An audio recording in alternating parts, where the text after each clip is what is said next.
ప్రేసరావు సినిమాలో శ్రీకాంత్ గారి సపోర్ట్ ఎంతవరకు ఉండేది? చాలా అద్భుతమైన యాక్టర్ అండి. అంటే ఆయన నేను బాగా ఇంజెక్ట్ చేస్తుంది వాడిని. అప్పట్లో చిరంజీవి గారు కూడా మీ సినిమా చూసి ఒక చెప్పిన మాటలేంటి? ప్రేసరావు అంటావేంటి టైటిల్, రే అంటావేంటి, రావే అంటావేంటి. ఆయన ఉన్నంతసేపు కూడా ఏదో చెప్పాలనుకుంటాను, ఏమీ చెప్పలేదు, ఒక్క మాట కూడా మాట్లాడలేకపోయాను. ఈ సినిమాలో రాశి గారిని చూపించిన విధానం కూడా చాలా డిఫరెంట్గా ఉంటుంది. అసలు అప్పుడు ఎలాంటి విమర్శలు ఎదుర్కొన్నారు మీరు? మీరంతా బాగున్నారండి, కానీ ఆ బొడ్డు కింద అది నచ్చలేదండి. మీలో నాకు నచ్చింది బొడ్డు కింద చీర కడతాం. అది మరి చాలా మంది అని కామెంట్లు చేశారు, ఏంటి అలా చూపించావు నువ్వు ఏంటి అనేసి కొంతమంది. ఈ ప్రేసరావే మళ్ళీ అంటే పార్ట్ 2 ఉండబోతుందా అనేది మొన్న రీసెంట్గా జరిగిన ట్రైలర్ లాంచ్లో కూడా చాలా మంది అడిగారు. సో ఏమన్నా ఉండబోతుందా? ప్రేసరావులో ఎమోషన్స్ ఎలా ఉంటుందో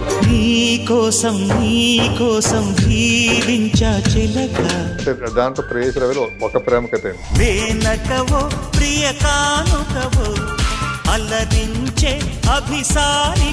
అలాగే పిఠాపురంలో అలా మొదలైంది టైటిల్. సో ఆ టైటిల్ పెట్టాలనే ఆలోచన ఎలా వచ్చింది? పవన్ కళ్యాణ్ గారు కూడా స్టేట్మెంట్ ఇచ్చారు నా మధ్య, మా పిఠాపురం ఈ దగ్గర.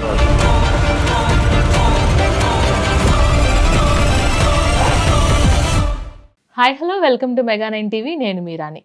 ఇప్పుడున్న లవ్ స్టోరీస్ అన్నిటికీ కూడా ఒక మంచి ఇన్స్పిరేషన్ అంటే ప్రేయసిరావే. మరి అటువంటి ప్రేయసిరావే సినిమా తీసిన డైరెక్టర్ చంద్రమహేష్ గారు మనతో పాటు ఉన్నారు.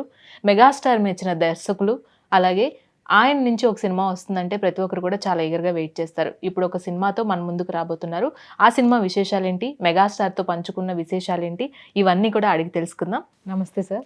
నమస్తే అండి. So happy to see you. చాలా రోజుల తర్వాత మీ నుంచి ఒక సినిమా వస్తుంది, చంద్రమహేష్ గారి నుంచి ఒక సినిమా వస్తుందంటేనే ఆడియన్స్ ఈగర్గా వెయిట్ చేస్తారు. పిఠాపురంలో అలా మొదలైంది. అసలు ఎలా మొదలైంది? వెళ్ళే ముందు నేను ఈ ఛానల్కి రాగానే నాకు ఒక తెలియని వైబ్రేషన్ వచ్చిందండి. ఓకే. మెగా 9 చూడగానే నాకు వెంటనే మా బాస్ మెగాస్టార్ గారు గుర్తుకొచ్చారు. వెంటనే ఆయన నన్ను హగ్ చేసుకోవడం, ఆయన కార్లో తిప్పడం అవన్నీ గుర్తుకొచ్చి ఒక థ్రిల్లింగ్ ఫీల్ అయ్యాను. ఇక్కడ రావడం, ఈ ఛానల్లో కూర్చోవడం, మాట్లాడుతుంటే నాకు ఆయన ఆశీస్సులు ఫీల్ అవుతున్నానండి. ఇక్కడ పిలిచినందుకు కూడా ఈ ఛానల్ వారికి మీ అందరికి కూడా థ్యాంక్స్ అండి. అప్పట్లో చిరంజీవి గారు కూడా మీ సినిమా చూసి ఒక మంచి మాట ఇచ్చారని తెలిసింది. అసలు చిరంజీవి గారికి సినిమాలో ఏం నచ్చింది, చిరంజీవి గారు చెప్పిన మాటలు ఏంటి? అంటే ఆ రోజు నాగబాబు గారు చెప్పారటండి చిరంజీవి గారికి, ఇంట్లో కలిసి డైనింగ్ టేబుల్ దగ్గర టిఫిన్ చేస్తున్నారట మార్నింగ్. ప్రేయసిరావే సినిమా సూపర్ హిట్ అయిన సినిమా, నేను దాంట్లో యాక్ట్ చేశాను, డైరెక్టర్ చాలా బాగా తీశాడు, నేను మన ప్రివ్యూ చూసా, నేనే తట్టుకోలేకపోయాను అన్నయ్య అని చెప్తే, అలాగనే వెంటనే ఆయన శ్రీకాంత్ గారికి ఫోన్ చేశారు. అప్పటికి శ్రీకాంత్ గారికి పెద్ద హిట్స్ లేవండి, కొంచెం డౌన్ఫాల్ ఉంది ఆ టైంలో. ఆయనకు ఫోన్ చేసి, congrats Sri, cinema super hit అట, చాలా బాగుందట సినిమా, నేను అర్జెంట్గా చూడాలి అని చెప్తే శ్రీకాంత్ గారు నాకు చెప్పి మేమంతా ఆయనకి ఈవినింగ్ నైట్ 10 గంటలకండి 10 గంటలకి షో అరేంజ్ చేసామండి. చిరంజీవి గారు, మేడం గారుతో పాటు డైరెక్టర్ విశ్వనాథ్ గారు, ఆయన ఫ్యామిలీ తోటి, శివాజీ రాజా గారు, నేను, రాజా రవీంద్ర గారు అందరం చూసాం సినిమా అయిపోయిన తర్వాత చిరంజీవి గారు లేగలేదని చైర్లోంచి, విశ్వనాథ్ గారు కూడా లేగలేదండి, అలా ఉండిపోయారండి సినిమా. ఒక 2 నిమిషాల తర్వాత లేచారు, లేచి శివాజీ రాజా గారిని అడిగారు, శివాజీ ఎవరు డైరెక్టర్ అని. కొత్త డైరెక్టర్ అంటే ఇతనే మహేష్ అండి. దాన్ని అలా చూశాడు. చూడగానే నేను అలాగా నమస్కారం పెడదాం అనుకుంటూ తక్కువ నన్ను గట్టిగా హగ్ చేసుకున్నాను, భుజం మీద తట్టి భుజం మీద చేసుకుంటూ మెట్లు దిగితే కింద వరకు వచ్చి ఆయన కారులో శ్రీకాంత్ కలుద్దాం, అద్భుతంగా చేశారు శ్రీకాంత్ అని చెప్పి, నైట్ 12 గంటలకి శ్రీకాంత్ గారి దగ్గరికి వెళ్ళేవాడిని. క్షేమంగా వెళ్ళి లాభంగా సినిమా షూటింగ్ దగ్గరికి అక్కడ వెళ్ళి అక్కడ ఒక అరగంట గడిపండి, ప్యాకప్ అయ్యే వరకు ఉండండి. మళ్ళీ శ్రీకాంత్ గారు, నేను, చిరంజీవి గారు, అక్కడ ఉన్న ఆర్టిస్టులు రాజేంద్ర ప్రసాద్ గారు, ప్రకాష్ రాజ్ గారు అందరం కలిసి చిరంజీవి గారి ఇంటికి వచ్చాం. దాదాపు ఒక 3 అవర్స్ సినిమా గురించే మాట్లాడు. సినిమా 2.5 అవర్స్ ఉంటుందండి, 3 అవర్స్ పైగా మాట్లాడారు, సినిమా గురించి డిస్కస్ చేశారండి. నాకు అసలు చాలా థ్రిల్లింగ్ అనిపించింది. నేను స్టూడియోలో పనిచేస్తున్నప్పుడు షూటింగ్ జరుగుతుండేయండి, రిక్షా బోర్డు అయిపోయింది. చిరంజీవి గారి దగ్గరికి వెళ్ళాలి, కలవాలి, దూరం నుంచి చూసేవాళ్ళం. వెళ్ళా కూడా ఏమని చెప్పాలి, మళ్ళీ అసిస్టెంట్లు అంటే మళ్ళీ ఎలా ఉంటుందో తెలియదు. తర్వాత రెండోది ఏంటంటే, అక్కడ షూటింగ్ జరుగుతున్నప్పుడు వేరే మా కాంపౌండ్లో మన రావణ గారి ఆర్డర్స్ ఏంటంటే, మనం వెళ్ళకూడదండి, వాళ్ళ షూటింగ్ దగ్గరికి వెళ్ళి కలిసి రావడం కలిసి చేయొద్దు అని, పని ఉంటే వెళ్ళాలి తప్పితే వేరే పర్సనల్గా వెళ్ళకూడదండి. నాతో వెళ్ళేవాళ్ళేం కాదండి. ఆయన వెళ్ళిపోతుంటే షూటింగ్ ప్యాకప్ అయిపోయిందంటే కూడా వెళ్ళిపోతాను, దూరం నుంచి అలా చూస్తుంటాం. స్టూడియో గేట్ నుంచి వెళ్తుంటుంది కారు, మా ఆఫీస్ నుంచి వెళ్తుంటుందండి. చిరంజీవి గారిని అలా చూసుకుంటుండేవాళ్ళం. ఎందుకనండి అసలు ఏదైనా పని ఉంటేనే కలవాలి అనే కాన్సెప్ట్ ఏంటి నాయుడు గారిది? అంటే నాయుడు గారి పాలసీ అండి. అంటే మీ వర్క్ మీరు చేసుకుంటే మీరు ఎందుకు అటు ఇటు తిరుగుతారు? వాళ్ళ షూటింగ్కి వెళ్ళి వాళ్ళని ఎందుకు డిస్టర్బ్ చేస్తుంటారు? ఎవరైనా వెళ్ళడం కూడా ఇబ్బందే కదండి వాళ్ళకి. ఎందుకు అలా అలవాటు చేసుకోవద్దని ఎవరు. ఓకే. అటువంటి నేను దూరం నుంచి చూస్తున్న చిరంజీవి గారు నన్ను ఒకసారి హగ్ చేసుకోవడం అన్నది, అది కాకపోయినా ఫస్ట్ టైం నేను ఏ హీరో అయితే అభిమానిస్తున్నానో ఆ హీరో అంటే అప్పటివరకు నన్ను హగ్ చేసుకోలేదండి యాక్టర్స్గా. ఒక రామానాయుడు గారు సినిమా ప్రేయస్ ఫస్ట్ అయిపోయి రాగానే చూసి చాలా బాగా తీసామని గుండెలు కత్తుకున్నాడు. నేను తప్పితే ఒక బయట వ్యక్తి నాయుడు గారు ఏంటంటే సినిమా బాగా తీసానన్న ఫీలింగ్ అండి. బాగా ఆడితే నాకు డబ్బులు వస్తాయి. ఇక్కడ ఈయన ఫీల్ అయ్యి నేను మీ అభిమానిని చెప్పడానికి నాకు మాట రాలేదు. ఆయన ఉన్నంతసేపు కూడా ఏదో చెప్పాలనుకుంటాను, ఏమీ చెప్పలేదు, ఒక్క మాట కూడా మాట్లాడలేకపోయినా అలా బొమ్మలా ఉండిపోయిన అలాగా. అసలు ఏంటి అని ఆ రోజు ఆయన కార్లో తిప్పుతుంది, ఈ రోజు కూడా నేను ఇంకా కార్లోనే ఉన్నాను. ఆయన కార్లో ఇంకా దిగలేదు, అలాగే జర్నీ జరుగుతుంది. అలా ఉందండి. అప్పట్లో చిరంజీవి గారు ప్రేయస్ రావే చూసి ఒక మాట కూడా ఇచ్చారని తెలిసింది. అసలు ఏంటి ఆ మాట? దాని గురించి ఏం చెప్తారు? ఫస్ట్ టైం కలిసిన రోజే మాట ఇచ్చారు, మంచి కథ రెడీ ఇచ్చే మహేష్. ఓకే. చేసుకుంటున్న టైంలో మళ్ళీ నాకు సెట్ అవ్వలేదండి. అంటే సెట్ అవ్వడం అంటే ఈ లోపల మళ్ళీ మాకు సురేష్ పర్సన్స్లోనే సినిమా చేయాలన్నారు. సెకండ్ మూవీ వెంకటేష్ బాబు గారు అనుకున్నాం, అక్కడ కథ సెట్ అవ్వలేదు. ఈ లోపల నేను చిరంజీవి గారు చెప్పాను, సార్ వెంకటేష్ బాబు గారి సినిమా అంటే అది చేసుకున్న తర్వాత వస్తాను సార్ అంటే సరే అమ్మా అన్నారు. ఇంక ఇక్కడ మా ప్రాసెస్ జరుగుతూనే ఉంటుంది. ఈ లోపల అక్కడ వేరే డైరెక్టర్ ఫిక్స్ అయిపోయారు, వాళ్ళు వెళ్ళిపోయారు. అప్పటికైనా బిజీగా ఉన్నప్పటికీ కూడా టైం ఇచ్చారు. అసలు నాయుడు గారికి కూడా మీరు చాలా సన్నిహితంగా ఉండే వ్యక్తి మీరు. అవునండి. అసలు నాయుడు గారికి మీరు ఎలా దగ్గర అయ్యారు? ఆయనకి మీ మీద నమ్మకం, అసలు ఎంత మంచి సినిమా తీస్తారు అనే నమ్మకం ఆయనకి అసలు ఎలా వచ్చింది? అంటే వెళ్ళడం కూడా చాలా కష్టంగా వెళ్ళండి. అంటే నాకు అపాయింట్మెంట్ దొరికింది కదండి, బయట గేట్ దగ్గర వెయిట్ చేస్తుండేవాడిని. ఒకరోజు అడిగేసా పోయి గట్టిగా, సార్ నేను అసిస్టెంట్ అంటే మా దగ్గర ఖాళీ వెళ్ళిపోమన్నారు. లేదు బయట ఎక్కడ ట్రై చేసుకోన్నారు. ఇంకా అక్కడి నుంచి సురేష్ బాబు గారిని కూడా టచ్లో ఉండేవాడు. కాన్వర్ట్ పొజిషన్లో ఒకసారి సురేష్ బాబు గారు నన్ను నా రైటింగ్ చూసి దాని రైటింగ్ బాగుందని చెప్పి రైటింగ్ అసిస్టెంట్ కింద పెట్టుకున్నారు. ఆ రైటింగ్ అసిస్టెంట్గా వెళ్ళినోడు నేను అసిస్టెంట్ అయ్యాను. అసిస్టెంట్గా అయిన తర్వాత నా స్కిల్స్ చూసారు అప్పుడు నాయుడు గారు. చూసి నన్ను అంటే నా ఫేస్ మీద అనేవారు కదండి, బయట ఇంట్లో మాట్లాడుకునేవారు. ఇంట్లో వాళ్ళకి ఒక వంట మనిషి ఉండేవాడు, తమిళ అబ్బాయిని, పెద్ద ఆయన తమిళ్లో వాళ్ళు మాట్లాడుకుంటుంటే అతను వినివాడు అంటండి. మామూలుగా మాట్లాడుకుంటే అతను విని ఆ తమిళ అతను వచ్చి మధ్యాహ్నం స్టూడియోకి వచ్చి ఇక్కడ యారో అసిస్టెంట్ డైరెక్టర్ మహేష్ నల్లా పాలి అంటే ఏదో చెప్పేవాడు. నాకు రాదని భాష, అదే చెప్తుంటూ ఉంటే ఏంటంటే చాలా మంచి కుర్రాడట, చాలా బాగా పనిచేస్తున్నాడట అని చెప్పుకుంటున్నారండి. అప్పుడు నాకు చెప్తే అంటే నా గురించి ఇంట్లో మాట్లాడుకుంటున్నారా అని చెప్పి ఇంకా ఇంకా ఇంకా కసిగా ఇంకా డెడికేటెడ్గా పనిచేశాడండి. అని చాలా షార్ట్ పీరియడ్లోనే అక్కడ డైరెక్టర్ అయిందండి. ప్రేయస్ రావే సినిమాలో శ్రీకాంత్ గారిని చూపించిన విధానం కూడా చాలా చక్కగా చూపించారు. ఈవెన్ ఆయన హెయిర్తో సహా డీటెయిల్డ్గా ఇప్పుడు ఫ్యాన్స్ చెప్తూనే ఉంటారు. ప్రత్యేకించి ఆ సినిమా నుంచి శ్రీకాంత్ గారికి లేడీ ఫ్యాన్స్ కూడా ఎక్కువ అయ్యారు. అవునండి. శ్రీకాంత్ గారి సపోర్ట్ ఎంతవరకు ఉండేది సినిమాలో? సూపర్ అండి. శ్రీకాంత్ గారు ఏంటంటే ఒక మేల్ మీ బంగారం అంటాడండి. ఒక మంచి బంగారం నాకు వచ్చిందనుకోండి, నేను నాకు ఇష్టం వచ్చి మలుచుకుంటాను, నాకు ఎలా కావాలో అలా చేసుకున్నానంటే చాలా అద్భుతమైన యాక్టర్ అండి. అంటే ఆయన నేను బాగా ఇంజెక్ట్ చేస్తుండేవాడు, ఇది ఈ స్టైల్లో ఉండాలి, నేను ఎలా అనుకుంటున్నాను ఈ విధంగా అనుకుంటున్నా అంటే ఓకే మహేష్ అనేవారు. నేను ఏమనుకుంటున్నానో దానికి డబల్ చేసేవాడు. నేను సూపర్గా చేశాడు. అలాగే రాశి గారు కానీ, శివాజీరాజు గారు కానీ, పృథ్వీ గారు కానీ, ఈ నలుగురు కూడా, చివరి నాగబాబు గారు కూడా అండి. నాగబాబు గారితో వచ్చిన గెస్ట్ క్యారెక్టర్ అండి. ఫస్ట్ చేయను అన్నారు, నేను చేయను ఈ సినిమాలో మీ సురేష్ పర్సన్స్ లో అన్నాడు. ఎందుకని ఆ మాట అన్నారు? ఏమైంది సార్ అన్న, ఇంటికి వెళ్ళాను. నేను గణేష్ పిక్చర్లో యాక్ట్ చేశానయ్యా, ఒక సిబిఐ ఆఫీసర్ కింద యాక్ట్ చేశాను. నేను 3-4 రోజులు నాతో షూటింగ్ చేశాను. నేను అందరికీ చెప్పి ప్రెస్ మీట్లో కూడా నా ఫోటోలన్నీ వేసేసారు, సినిమా చూస్తే సినిమాలో తీసేశారు, నేను చాలా ఫీల్ అయ్యాను అంటే, సార్ ఇది తీసే క్యారెక్టర్ కాదు సార్, ఇది చాలా కీలకమైన క్యారెక్టర్ ఉంది సినిమాకి, సినిమా ఓపెనింగ్ మీ మీదే ఉంటుంది, క్లైమాక్స్ మీ మీద ఉంటుంది సార్ అని క్యారెక్టర్ చెప్తే, ఓ కరెక్ట్ మంచి క్యారెక్టర్ ఇది ఓకే అని చెప్పి అప్పుడు ఆయన చేశారు. ఫస్ట్ ఒప్పుకోలేదు నాగబాబు గారు అండి. అంటే మళ్ళీ తీసేస్తారని ఒక ఆలోచన ఏమో. అంటే క్యారెక్టర్ ఏంటి అంటే లింక్ ఉంది కదా అంటే మొత్తం కథ అంతా చెప్తే, కథ వినగానే భలే ఉందయ్యా, భలే కట్ చేసావయ్యా, వెళ్ళిపో నేను చేస్తున్నాను. అసలు పృథ్వీ గారిలో ఒక ఎమోషన్ ఉంది, ఇలా చూపించాలని అసలు ఐడియా మీకు ఎలా వచ్చింది? అంటే పృథ్వీ గారిది నేను పెళ్లి సినిమా చూస్తున్నప్పుడు ఆయన రకరకాల క్యారెక్టర్ ఉంటుంది. సెంటిమెంట్ కూడా తల్లి దగ్గర సెంటిమెంట్ యాక్ట్ చేశాడు. సెంటిమెంట్ కూడా బాగా ఎక్స్ప్రెషన్ బాగుందని నేను అనుకున్నానండి. అలాగే భార్య దగ్గర ఇంకో రకంగా శాడిజం కింద ఇవన్నీ చేస్తుంటే నాకు సెంటిమెంట్ కూడా ఈయన బాగా చేస్తారు అనుకున్నాను. యాక్చువల్గా ఆ క్యారెక్టర్ మేము మా రామారావు గారు అనుకుంది అప్పుడు రాజేంద్ర ప్రసాద్ గారు అండి. ఓకే. ఇలా ఆయన కథ చెప్పడం కూడా అన్నీ జరిగిపోయిందండి. బట్ లాస్ట్ మినిట్లో నేను ఇంకా ప్రెజర్ ఇచ్చాను వాటిని. పృథ్వీ గారు అయితే బాగుంటారంటే చేస్తారు, యంగ్ లాగా ఇది కింద ఉంటారు కదా, శ్రీకాంత్ గారు ఉంటారంటే సరే అన్నారు నాయుడు గారు. సో శ్రీహరి గారిని సాధారణంగా గారిని చూసినట్లయితే చాలా రూడ్గా ఉంటారు, ఆయన చాలా కోపంగా మాట్లాడతారు అంటారు. అసలు శ్రీహరి గారు ఎలా ఉండేవారు? శ్రీహరి గారు చాలా గొప్ప వ్యక్తి అండి, చాలా మంచి వ్యక్తి. ఎవరికి ఏ కష్టం అన్నా తీర్చిపోడండి, ఎవరికి ఏ గొడవలు ఉన్నా కూడా పరిష్కారం చేసేవాడు. తర్వాత ఆయన ఎవరికైనా హెల్ప్ చేస్తారనుకోండి, ఆయన భార్యకి కూడా తెలియనిచ్చేవాడు కదా, అంత గొప్పగా చేసేవాడండి. ఆయన చూడడానికి ఇంటి ముందు జనం వచ్చారనుకోండి, చూసి వాళ్ళ కోసం కిందకు వచ్చి దిగి వాళ్ళందరితో ఫోటోలు దిగి మంచినీళ్ళు అయ్యి ఉంటూ ఇచ్చి, దూరంగా వచ్చిన వాళ్ళకి ఏదైనా తినండి డబ్బులు ఇచ్చి మధ్య పంపించేవాడండి. స్లాంగ్ కూడా చాలా డిఫరెంట్ గా ఉంటుంది. అసలు ఆ స్లాంగ్ ఐడియా ఎవరిది? అంటే నేనే చెప్పానండి అది శ్రీహరి గారికి.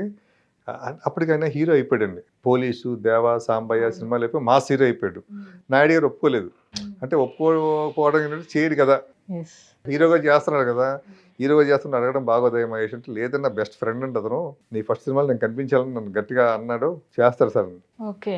వెళ్ళి నేను చెప్పా ఇది క్యారెక్టర్లు ఏముంటుంది మామూలుగా ఇది ఉంటుంది, కొంచెం ఏదో పర్లేదు అంటే ఓకే నేను చేస్తాను. నాయుడు గారు డబ్బుల కోసం ఆలోచిస్తున్నాడేమో, ఇప్పుడు నేను 15-20 లక్షలు తీసుకుంటున్నాను, అంత ఇవ్వాలనుకుంటున్నాను, ₹1 కూడా వద్దని చెప్పి నాయుడు గారికి నేను చేస్తానని చెప్పాను.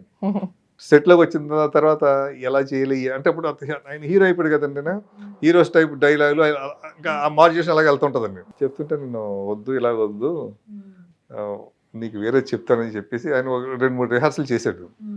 చేస్తుంటే ఎక్కట్లేదండి, పక్కకి తీసుకెళ్ళా, చెవిలో చెప్పి నాగభూషణ్ గారు ఉన్నారు కదా, పాత రక్త కన్నీరు నాగభూషణ్ గారు, అన్నాయ్ ఏందన్నాయ్ అంటే అలాగే సాగదీస్తూ మాట్లాడుతుంటాడు కదా, అలా ట్రై చేయండి, భలే ఉందా, ఓకే ఓకే అని చెప్పేసి అన్నీ చేస్తున్నట్టు చేసాడండి.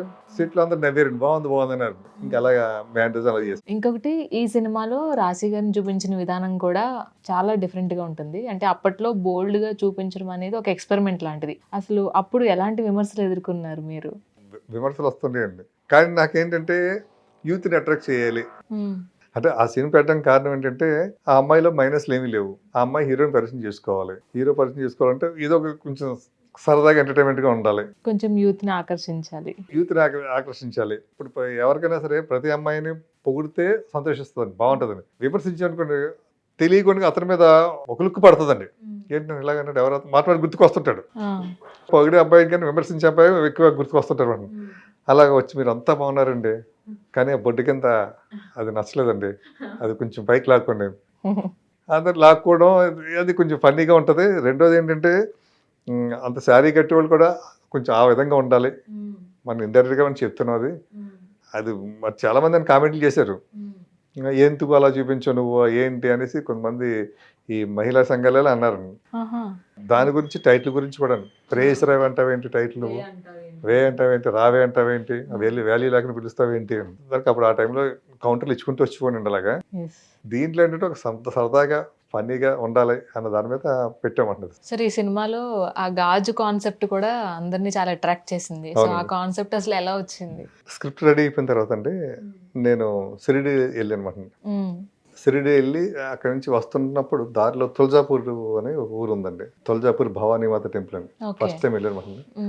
అక్కడ ఒక స్క్రిప్ట్ పెట్టి దండం పెట్టుకున్నా. ఆ టెంపుల్ లోనే ప్రాంగంలోనే బ్యాక్ సైడ్ ఒక రాయి ఒకటి ఉంటుందండి, ఎప్పుడైనా వెళ్ళేది దగ్గర ఒక రాయి ఉంటుంది, ఆ రాయి మీద ఒక కాయిన్ పెట్టి తీసుకుంటాం. మనం ఏదైనా కోరిక అనుకున్నాం అనుకోండి, రాయి తిరుగుతుందండి. కోరిక స్లోగా అవుతుంది, స్లోగా తిరుగుద్దండి. లేదనుకుని తిరగదు, రాయి తిరగదు. అలా ఒక సెంటిమెంట్ అందరు జనం నిలబడి ఉన్నారు. ఏంటంటే నేను చూస్తే ఇది నాతో పాటు మా మేనేజర్ రమేష్ అని ఆయన వచ్చాడు. ఆయన కూడా సార్ మనం కూడా పెట్టు, అసలు నువ్వు పెట్టు అన్నాడు. నేను పెట్టా. ప్రేయసరావు సినిమా స్టార్ట్ అవుతుంది కదా అని తిరిగిందండి. సినిమా సూపర్ హిట్ అవుతుంది కదా అని తిరిగిందండి. ఇంక చాలా నేను వచ్చేసాడు. అతను పెట్టాడండి. అతను వాళ్ళ చెల్లికి సంబంధం చూసాడు మాకు, ఒక ఫారిన్ సంబంధం. ఆల్మోస్ట్ అన్ని ఓకే అనుకున్నట్టు జరిగేదండి. జరుగుతుందని పెడితే తిరగలేదు, ఇంకోటి అనుకుంటే తిరగలేదు, ఇంకోటి ఏదో అనుకుంటే స్లోగా తిరిగింది. ఇదేంటి ఇలా జరిగింది, నీకు తిరిగింది, నాకు తిరగలేదేంటి అన్నాడు. సరే వస్తే మా సినిమా స్టార్ట్ అయిందండి. ఆ సీన్ నాకు కార్లోంచి బయలుదేరి హైదరాబాద్ వస్తున్న సేపు నాకు అది మైండ్లో తిరుగుతూనే ఉందండి. సినిమా ఓపెనింగ్ ఇలాగ ఒక సెంటిమెంట్గా పెడితే బెటర్ కదా అని ఎక్కడో ఉన్న సీన్ ముందుకు లాక్కొచ్చేవాడిని. ఓకే. ముందుకు లాక్కొచ్చి ఇంకా నేను డైలీ పోసాను మురళి గారు చెప్పడం, ఎలా పెట్టాలి చెప్పు అని. సరే ఆలోచించాను సార్ అని. సరే ఒకసారి మేము ఎగ్జిబిషన్ జరుగుతుందండి ఆ టైంలో. వెళ్తే రింగ్ లాట్ ఉంటుందండి, ఇలా రింగులు వేస్తుంటుంది, దేని మీద పడితే వస్తూ ఇస్తుంటారు మనం. అప్పుడు నేను ఆయనతో అన్నాను, ఇది ఏ రింగ్లో ఉందంటే రింగ్ లాగా ఏదన్నా ప్లాన్ చేయండి సార్, ఏదన్నా ఏంటంటే సరే అనేసి అన్నారు. అని ఆయన వాష్రూమ్లోకి వెళ్ళాడండి. వాష్రూమ్లోకి వెళ్ళి 1 గంట వండి టప్ తలుపు కొట్టాడు. వెళ్ళాను, గాజులను రాసుకో ఫస్ట్ నువ్వు అన్నాడు. గాజులను రాసుకో తర్వాత చెప్తాను. సరే నేను రాసుకున్నాను, గాజులను రాసుకున్నా. సరే వచ్చాడు బాత్రూమ్ నుంచి ఫ్రెష్గా చెప్పి, సరే ఏంటి సార్ గాజులు అన్నాడు. అదే నువ్వు అమ్మవారు అన్నావు కదా, మంచి విగ్రహం ఉంటుంది మహేష్, అమ్మవారి విగ్రహం, ఓపెన్ ప్లేసు. ఆ విగ్రహం ముందు ఒక కత్తి ఉంటుంది, ఆ కత్తిలో అందరూ గాజులు వేస్తుంటారు. పని అవుతుందంటే గాజు దాంట్లో పడుతుంది, అవ్వకపోతే గాజు పడదు. ఇలా పెడతాం, గాజుల దేవతని పెడదాం అక్కడ. అంటే నాకు ఎంత చెప్తుంటే నాకు ఒక వచ్చేయండి, అలాగే పులకరించింది వెళ్ళంతా. విజువలేషన్ నాకు దొరికిపోయిందండి, సూపర్గా ఉందండి. నాయుడు గారి దగ్గరికి వెళ్ళి చెప్పా, ఏమి ఖర్చు పెరిగిపోతుంది కదా అన్నారు నాయుడు గారు. ఇప్పుడు మొత్తం సెటప్ పెద్ద సెటప్ వేయాలి, పెద్ద అమ్మవారి విగ్రహం పెట్టాలి, సెటప్ జూనియర్ ఆర్టిస్టులు మొత్తం అంతా చేయాలి. ఈ లోపల దానికి సంబంధించి ఒక సీన్ ఉండకూడదు, ఇంకొక సీన్ కూడా ఉండాలి కదా. శ్రీకాంత్ గారు భార్య ఎప్పుడైతే రాలేదు లేదో వస్తుందా రాదని మళ్ళీ వేస్తాడు, ఒక్క గాజు కూడా పడదు. అదే టైం శివాజీ రాజా గారు వచ్చి తిడతాడు పట్టుకుని, రేపు పెళ్ళైన అమ్మాయిని కోరుకుంటే ఏ దేవత హర్షించుతారా. ఆ తర్వాత మళ్ళీ శ్రీకాంత్ గారు ఆయన వేస్తారు గాజు, మహాలక్ష్మి సంతోషంగా ఉంటుంది కదా, మహాలక్ష్మి కలకాలం బాగుంటుంది కదా, ప్రతి గాజు పడుతుందండి. ఇలా మేము లింక్ లేచి నాయుడు గారు చెప్పాం, సరే సినిమాకి చాలా కీలకం అవుతుంది సార్ ఈ సీను, సెంటిమెంట్గా ఉంటుంది అన్నట్టే. సరే ఓకే అన్నారు. ఖర్చు కూడా వెనకాడకుండా పెద్ద విగ్రహం తయారు చేయించారు. కేసరగొట్ట వెళ్ళండి, కేసరగొట్ట పెద్ద సెట్ లాగా వేసండి. చాలా మంది జూనియర్ ఆర్టిస్ట్ షాపులు అన్ని సెటప్ చేసి అక్కడ నేను అప్పుడు మా దగ్గర చిన్న కెమెరాలు ఉండేయండి. నేను తులజాపురం వెళ్ళినప్పుడు ఫోటోలు తీసుకున్నా. ఆ స్ట్రీట్లు ఎలాగ ఉంటాయి, అక్కడ పెద్ద పెద్ద కుంకుమ గుట్టలాగా ఉంటాయి, పెడతారు, చాలా బాగుంటుందండి. కుంకుమ నీట్గా పసుపు కుంకలు ఇలా గుట్టలాగా ఉంటాయండి. అవన్నీ ఫోటోలు తీసుకుని మా ఆర్ట్ డైరెక్టర్ గారికి, శ్రీనివాసరాజు గారికి చూపిస్తే ఆయన అద్భుతంగా క్రియేట్ చేశారండి. అంతేనండి, అది చూడగానే నాకు చాలా వైబ్రేషన్ వచ్చింది. ఆ సీన్ అదిరిపోయింది మన సినిమాలో. మరి అలాంటి చంద్రమహేష్ గారు ఇన్ని రోజులు గ్యాప్ తీసుకోవడం అసలు ఎందుకు వచ్చింది గ్యాప్ అంటారు? అది దేవుడు ఇచ్చిన గ్యాప్ అండి. నాకు ఆ గ్యాప్ చాలా మంచి పని చేసింది. చాలా మంది గ్యాప్ వచ్చిందని చెప్పి ఏదో ఫీల్ అయిపోయి టెన్షన్ పడుతుంటారు. ఆ గ్యాప్ నాకు చాలా మంచిది అనిపించేది. అంటే నేను ఇండస్ట్రీకి వచ్చినప్పుడు పసిపిల్లలతో వచ్చాను. ఒక జయంతో పని చేస్తున్నాను, డైరెక్టర్ అవ్వాలి డే అండ్ నైట్. నెల శాలరీలు ఇచ్చేవారు, నా భార్యకి ఇచ్చేవాడిని. సరిపోతుందా సాలదా ఏంటని కూడా అడిగోండి కాదు, పాపం తను మెయింటైన్ చేసుకుంటూ వచ్చేసేది. అలాగే పిల్లలు ఏం చదువుతున్నారు కూడా అడిగోండి కాదు. పొద్దుట 5 గంటలకు వెళ్ళిపోయేవాళ్ళం, నైట్ 10-11 గంటలకు వచ్చేవాళ్ళం. పిల్లలు 6 గంటలకి 7 గంటలకు లేస్తారు, నైట్ 9 గంటలకు పడుకుంటారు. వాళ్ళు నిద్రలో చూడడం, ఒకసారి చూడడం కూడా ఉండేది కదా, ముసుకేసి పడుకుంటూ ఉండేవారు. ఇలా గడిపిన రోజులండి. తర్వాత నేను డైరెక్టర్ అయిన తర్వాత కూడా బిజీ లైఫ్. సినిమా అయిపోయిందా మళ్ళీ వేరే సినిమా సిట్టింగ్స్, పొద్దుటే ఆఫీస్కి వెళ్ళిపోవడం, ప్రొడ్యూసర్స్ ఆఫీస్కి వెళ్ళిపోవడం, సిట్టింగ్ స్టోరీ డిస్కషన్, లేదా ఎక్కడ హోటల్లో డిస్కషన్స్ వెళ్ళిపోవడం వల్ల నైట్లు ఎప్పుడు రావడం. పిల్లలు కూడా కాలేజీకి స్టేజ్కి వచ్చేసారు. అసలు వాళ్ళు ఏం గ్రూపులు చదువుతున్నారు, దేంట్లోకి వెళ్తున్నారు కూడా తెలియదు. అంతా నా భార్య చూసుకుంటుండేది. ఆ తర్వాత ఇంకా వాళ్ళ చదువులు అయిపోయింది. అంటే ఆ చదువులు అయ్యే టైంకి నేను ఇలా పట్టించుకోవట్లేదు అనుకుంటాను, దేవుడు నాకు ఆ గ్యాప్ ఇచ్చాడండి, కొంచెం టైం స్పెండ్ చేయమని. ఏం చేద్దంటే ఆడపిల్ల, ఒక అబ్బాయి, నాకు పెళ్ళి అయిపోతే పెళ్ళి ఎక్కడికి వెళ్ళిపోద్ది. ఆ అబ్బాయి మనతో ఉన్నా కూడా ఇంకా ఆ ఫీలింగ్ ఉంటది కదండి. దాంతో నేను వాళ్ళతో గడపడం అంటే మంచి సంబంధాలు చూసా, ఇద్దరికి హ్యాపీగా పెళ్లి చేసేసండి. బాధ్యతలు లేవు, ఫుల్గా పిల్లల సెటిల్, పాప సెటిల్, బాబు సెటిల్. నాకేంటంటే మధ్యలో కూడా నేను ఎప్పుడు ఈ 10 సంవత్సరాలు గ్యాప్ వచ్చిందని చెప్పి ఇండస్ట్రీకి దూరంగా లేను. ఎక్కడో చోట మీరు కనిపిస్తూనే ఉన్నారు. నేను ఏదో ఫంక్షన్ పిలుస్తుంటారు, వెళ్తుంటారు, వస్తుంటారు. ఏదో సినిమాలో ఈ మధ్య వేషాలు అన్నారు, చిన్న వేషాలు కూడా చేస్తుండేవాడిని సరదా ఫ్రెండ్స్ కోసం. అలాగే వేరే డైరెక్టర్స్ నా స్క్రీన్ ప్లే బాగుంటుంది, మ్మ్. నన్ను అది సీన్ డీటెయిలింగ్ బాగుంటుంది అని చెప్పేసి వాళ్ళు నా దగ్గరికి వచ్చి డిస్కషన్ చేయడం. ఓకే. అలాగే కొత్త టెక్నాలజీ ఏదైనా వచ్చింది అనుకోండి, కొత్త కెమెరాస్ కొత్త వచ్చి అనుకోండి, యూనిట్ వాళ్ళని పర్సనల్గా పిలిచేవారు, మ్మ్. ఆ డెమో కార్డ్ చూపించి నాకు ఎప్పటికప్పుడు అప్గ్రేడ్లో ఉన్నాను మ్మ్. దేంట్లోనూ. ఈ గ్యాప్లో అంటే తర్వాత నేను ఒక ప్రేయసరగా అయిపోయిన తర్వాత వేరే కథ చేసుకోవడం చాలా టైం పట్టిద్దండి. మ్మ్. కథలు వినాలి, చూడాలి, చేయాలి అంతానే. ఇప్పుడు ఈ గ్యాప్లో నాకు ఎటువంటి కథలు కావాలో, నా నుంచి ఏం ఆశిస్తారో అటువంటి కథలన్నీ కూడా రెడీ చేసుకున్నాను. ఓకే. ఈరోజు నా పిఠాపురం అలా మొదలు రిలీజ్ అయిన తర్వాత గ్యారెంటీ సినిమా సూపర్ హిట్ అవుతుందండి. మ్మ్. అవగానే నాకు 10 మంది ప్రొడ్యూసర్స్ వచ్చి 10 మంది సినిమాలు కూడా ఒకేసారి స్టార్ట్ చేసే విధంగా నేను విత్ డైలాగ్స్ రెడీ చేశాను. ఇప్పుడు పిఠాపురంలో అలా మొదలైందిలో చూసుకున్నట్లయితే ఇప్పుడు యూత్ యంగ్స్టర్స్ అందరినీ మీరు సెలెక్ట్ చేశారు. మీరు అనుకుంటే మీరు రీచ్ అయితే ఎవరైనా కానీ మీకోసం వచ్చి సినిమాలో యాక్ట్ చేస్తారు. ఈవెన్ వాళ్ళ పిల్లలకైనా కానీ మహేష్ చంద్ర గారు ఇలా ఉంది స్క్రిప్ట్ చేయండి అని చెప్తారు. బట్ ఇంత యంగ్స్టర్స్ని తీసుకోవడానికి రీజన్ ఏంటి? కథ డిమాండ్ అండి. ఓకే. పిఠాపురంలో అలా మొదలైన కథ ఒక ముగ్గురు ఫాదర్లు అండి, ఒక ముగ్గురు అమ్మాయిలు. ఆ ముగ్గురు అమ్మాయిలకి ముగ్గురు లవర్స్. ఈ ఫాదర్స్ని సీనియర్స్ని పెట్టుకున్నాను. వాళ్ళే చేయగలుగుతారు. రెండేది ఏంటంటే వాళ్ళు ఈ క్యారెక్టర్ ఇతను ఈ క్యారెక్టర్ పర్ఫెక్ట్గా ఉన్నాడు అని అనిపించుకోవడం కోసం. ఈ కొత్త క్యారెక్టర్లు పెట్టడానికి కారణం ఏంటంటే కథ ఎవరికి వాళ్ళకి టచ్ చేసినట్టు ఉంటుందండి. ఓకే. ఆ ముగ్గురు అమ్మాయిలు ఏదో ఒక అమ్మాయి ప్రతి ఇంట్లో ఉంటుందండి. ఆ ముగ్గురు అబ్బాయిలు ఏదో ఒక అబ్బాయి ఎక్కడో చోట ఉంటాడండి. ఓకే. ఆ ముగ్గురు ఫాదర్లు ఏదో ఇంట్లో ఉంటారండి, ముగ్గురు ఫాదర్లను. ఈ ముగ్గురు అమ్మాయిలు ఈ అమ్మాయి నాలాగే మాట్లాడుతుంది ఏంటి అనుకోవాలంటే కొంచెం ఫ్రెష్ అమ్మాయిలాగే కనపడాలి కొత్త అమ్మాయిలు అయితే అమ్మాయి అయితే. అది వేరే అమ్మాయి అనుకుంటే వీళ్ళు అంత కంపేర్ చేసుకోవాలి. ఎందుకంటే అమ్మాయి అంతమంది వేరే సినిమాలు రకరకాల క్యారెక్టర్లు ఆల్రెడీ ఒక వర్షన్ లో చూసేసి ఉంటారు ఒక కాబట్టి version దానికి చేసేసి ఉంటారు, పెద్ద పట్టించుకోరండి. ఆ అమ్మాయి చేస్తుంది, కొత్త అమ్మాయి చేస్తుంటే ఈ అమ్మాయి నాలాగా ఉంది, నా క్యారెక్టర్ చేస్తుంది అనుకుంటారండి. అలా కనెక్ట్ అవుతారని నేను పెట్టానండి. ఇందులో ఫాదర్స్ ని చూపించిన విధానం కూడా స్ట్రిక్ట్ ఫాదర్, ఫ్రెండ్లీ ఫాదర్, అవునండి. ఇవి చూపించారు వేరియేషన్స్. నిజంగానే మన నిజ జీవితంలో చాలా మంది కొంతమంది ఫాదర్స్ ఫ్రెండ్లీగా ఉంటారు, కొంతమంది స్ట్రిక్ట్ గా ఉంటారు. అసలు ఆ వేరియేషన్ అంటే నిజ జీవితాల ఆధారంగా తీసుకున్న కథ ఇది. నా కళ్ళ ముందు జరిగిన కొన్ని సంఘటనలు అండి. ఓకే. ఈ కథ ఒక బేస్, ఒక యథార్థ కథలండి ఇవన్నీ. ఫ్రెండ్లీగా ఉంటే ఫాదరు కూతురుతో ఫ్రెండ్లీగా, భార్యతో ఫ్రెండ్లీగా ఉంటే ఆ ఫ్యామిలీ అంత బాగుంది. ఫాదరు కూతురికి అతి స్వేచ్ఛ ఇచ్చేస్తే, స్వేచ్ఛ ఇవ్వచ్చండి, అతి స్వేచ్ఛ ఇస్తే ఆ అమ్మాయి రూట్ ఎలా తప్పిపోయింది, ఆ అమ్మాయి జీవితం ఎలా అవుతుంది. ఎలాగైపోయింది. అలాగే ఫాదరు కూతురి మీద అతి స్ట్రిక్ట్, అతి క్రమశిక్షణ, అతిగా ఉంటే ఆ అమ్మాయి ఏమైపోయింది. ఈ ముగ్గురు ఫాదర్లు కూడా కూతుర్లు అంటే భయంకరమైన ప్రేమ అండి. ఈ కూతుర్లు కూడా తండ్రులు అంటే ప్రేమ, కానీ వ్యక్తం చేసుకోలేరు. ఒకరికి భయం, ఒకరికి ప్రేమ, ఒకరికి అతి ప్రేమ, ఒకరి ప్రేమ, ఒకరి అతి, ఒకటి భయం. ఈ 3 వేరియేషన్స్ తో చేసినమాట. ఒక క్యారెక్టర్ మాస్టర్ అండి. మాస్టర్ అంటే మిడిల్ క్లాస్ అండి. తన కూతురు గొప్ప భవిష్యత్తు కావాలి, గొప్ప పొజిషన్లో ఉండాలని కోరుకుంటాడండి. మాస్టర్లు ఎప్పుడు ఏంటంటే తన పిల్లలు అందరికి పిల్లలకన్నా బాగా చదవాలనుకుంటారండి. ఎందుకంటే మా అమ్మాయి తక్కువ చదివిందంటే మళ్ళీ నామోషి అని చెప్పి బాగా చదువుకోవాలి, గొప్ప పొజిషన్కి వెళ్ళాలి, ఒక ఐఏఎస్ అయిపోతే ఒక ఐఏఎస్ ఫాదర్ని అనిపించుకోవాలి. ఫాదర్ కోరికడు.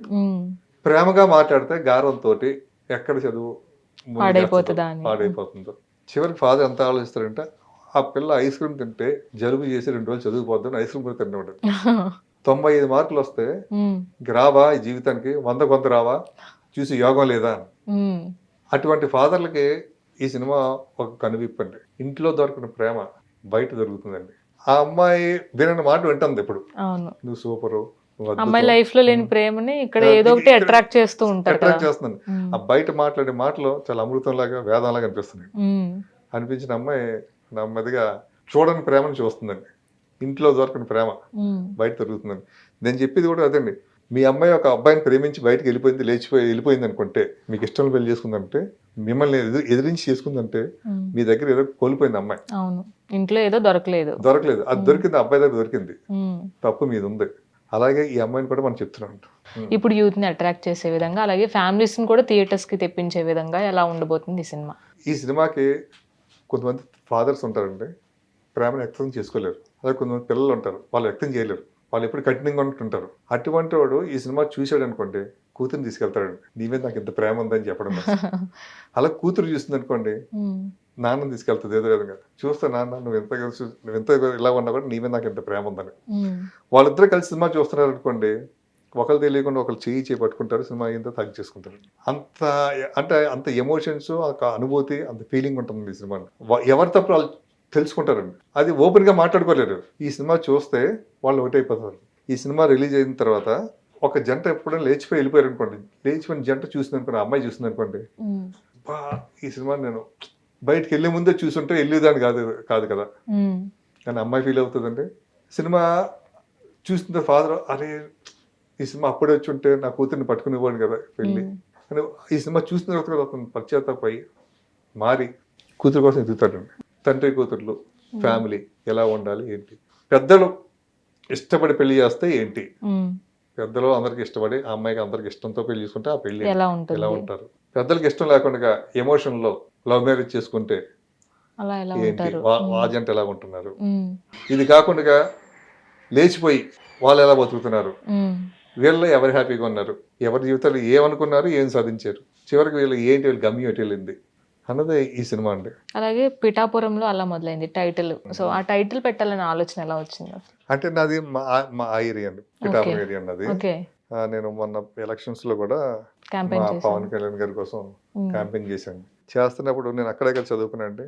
ప్రతి ఊర్లో చాలా ఊర్లో నాకు ఫ్రెండ్స్ ఉన్నారు. వాళ్ళందరూ కూడా నన్ను చూసి కొంచెం సర్ప్రైజ్ అయ్యారు. నేను చాలా రేర్ గా కనిపిస్తుంటాను అనమాట. ఎలక్షన్ లో వచ్చాను కదా అంటే వాళ్ళు అన్నారు, ఏం నీ సినిమాలన్నీ హైదరాబాద్ లో షూటింగ్ చేస్తుంటావు, లేదా వైజాగ్ లో చేస్తుంటావు, పిఠాపురంలో చేయొచ్చు కదా, ఇక్కడ చేయొచ్చు కదా, చుట్టుపక్కల అన్ని బాగున్నాయి కదా.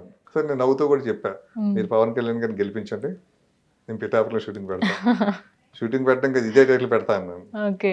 ఆ విధంగా ఈ సినిమా కంటే మా కథకు కూడా ఆ టైటిల్ యాప్ట్ అంటే ఒక ఊరు నుంచి, ఒక విలేజ్ నుంచి వీళ్ళ పిఠాపురం వెళ్ళిన తర్వాత అక్కడే చేశారు లొకేషన్, అక్కడే షూటింగ్ చేశాం. అక్కడ 35 రోజులు పిఠాపురంలో షూటింగ్ చేసామండి. పిఠాపురం వెళ్ళిన తర్వాత అలా మొదలైంది అంటామండి కింద ట్యాగ్లైన్. అలా మొదలైందంటే ఒక్కొక్క అమ్మాయి ఒక్కొక్క లైఫ్, ఒక్కొక్క స్టైల్ ఎలాగైంది. ఆ టైటిల్ మీద కూడా 3 సింబల్స్ ఉంటాయండి, 3 లవ్ సింబల్స్ ఉంటాయి. ఒకటి పర్ఫెక్ట్ అవుతూ ఉంటదండి, ఒకటి బ్రేక్ అవుతూ ఉంటదండి, ఒకటి ఏమో గుచ్చుకున్నలు అవుతూ ఉంటుంది, బాధలు అవుతూ ఉంటుంది.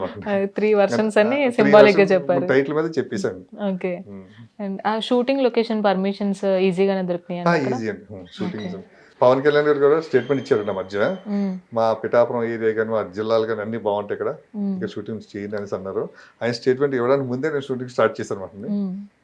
మంచి లొకేషన్స్ అండి. రాజేంద్ర ప్రసాద్ గారు, సో ఈ మధ్యన బాగా కాంట్రవర్సీ ఎదుర్కొంటున్నారు ఆయన. అసలు ఆయన ఎలా ఉంటారు, ఇప్పుడు ఎందుకని అలా మాట్లాడుతున్నారు అనే దాని పట్ల ఏమన్నా మీకు చాలా అంటే ఎప్పుడు అంతకు ముందు కూడా కలిసి వర్క్ చేశారు, ఇప్పుడు కూడా ఈ సినిమా కోసం కలిసి వర్క్ చేశారు? ఇదే ఫస్ట్ టైం అండి, ఇదే ఫస్ట్, అంతకుముందు పని చేయలేదండి. అనుకున్నాం కానీ సెట్ అయ్యేది కాదు, ఫస్ట్ టైం అండి. ఆయన అయితే చాలా హంబుల్ గా ఉంటాడు లొకేషన్ లో, చాలా బాగా చేస్తారండి, మంచి యాక్టర్. అసలు నేను ఇంత పెద్ద యాక్టర్ అన్న ఫీలింగ్ కూడా ఉండదు, క్యారెక్టర్లకు ఒదిగిపోతాడు అంతే. ఆయన ఏం మాట్లాడి సరదాగా మాట్లాడతారండి. వచ్చిన ప్రాబ్లం ఏంటంటే అండి, ఆయన సీనియర్ అండి. ఇప్పుడు ఎవరితో మాట్లాడినా ఆ మధ్య ఆలీ గారిని కామెంట్ చేశారన్నారు కొంతమంది బ్రహ్మానందంగా కామెంట్ చేశారన్నారు, ఏదో ఎవరిని కామెంట్ చేశారు. ఎవరిని కామెంట్ చేసినా కూడా ఆయన సీనియర్ అండి. ఒక విధంగా చెప్పాలంటే మన చిరంజీవి గారి కన్నా సీనియర్ అండి, 2 years సీనియర్ అండి ఆయన. ఇంకా అందరూ ఏంటంటే ఆయన అరే వరే అని పిలుచుకుంటాడండి. అదే దాంతో ఆయన ఏంటంటే అప్పుడు అంతమంది మీడియా లేదు కదండి, ఇప్పుడు మీడియా ఉంది, ఏరా అని పిలుస్తాడు సరదాగానే, చూడు అవమానకరంగా పిలిచాడు, అరే అన్నాడు, ఇదే అన్నాడు మాత్రం రాస్తుంటారు సోషల్ మీడియాలో అన్నది. ఆయన పాపం చాలా మంచి మనిషి అండి. ఈ ప్రేస్ రావే మళ్ళీ అంటే part 2 ఉండబోతుందా అనేది మొన్న రీసెంట్ గా జరిగిన ట్రైలర్ లాంచ్ లో కూడా చాలా మంది అడిగారు. సో ఏమన్నా ఉండబోతుందా? ఉంటుందండి, ప్రేయస్ రవే 2 అని ఉంటుందండి. టైటిల్ చెప్తాను, టైటిల్ అంటే ఓర్ని ప్రేయస్ రవే 2 అని చెప్తున్నది తప్పితే దానికి అసలు వేరే టైటిల్ ఉందండి. అంటే ప్రేయస్ రవే అనేది కనబడుతూ ఉంటది అలాగా. శ్రీకాంత్ రాశి గారు ఒక పేరుగా ఉంటారండి, అది కాకుండా ఒక యంగ్ పేరు ఉంటారండి. అంటే దాంట్లో ప్రేయస్ రవేలో ఒక ప్రేమ కథ అండి, దీంట్లో 2 ప్రేమ కథలు నడుస్తుంటాయండి, సైమిల్టేనియస్ గా ఉంటదండి. ప్రేయస్ రవేలో ఎమోషన్స్ ఎలా ఉంటుందో last half an hour emotions, ఈ సినిమాలో కూడా అంత ఎమోషన్స్, అంత కంటెంట్, అంత ఇప్పుడు ఈ పిఠాపురం అలా మొదలైంది కూడా అంటే లాస్ట్ హాఫ్ అన్ అవర్ చాలా అద్భుతంగా ఉంటుంది. అంటే గుండె టచ్ చేస్తుంది, కళ్ళం తెలియకుండా నీళ్ళు వస్తుంటాయండి. నా ప్రేయస్ రవే చూస్తుంటే ఎంత ఫీల్ అయ్యారో అంత ఫీల్, అంటే అది ఒక రకంగా ఫీల్ అయ్యారు, ఒక లవ్ లో ఫీల్ అయ్యారండి, ప్రేమికులు ఫీలింగ్ అండి. కానీ ఇది ఒక కుటుంబం అండి.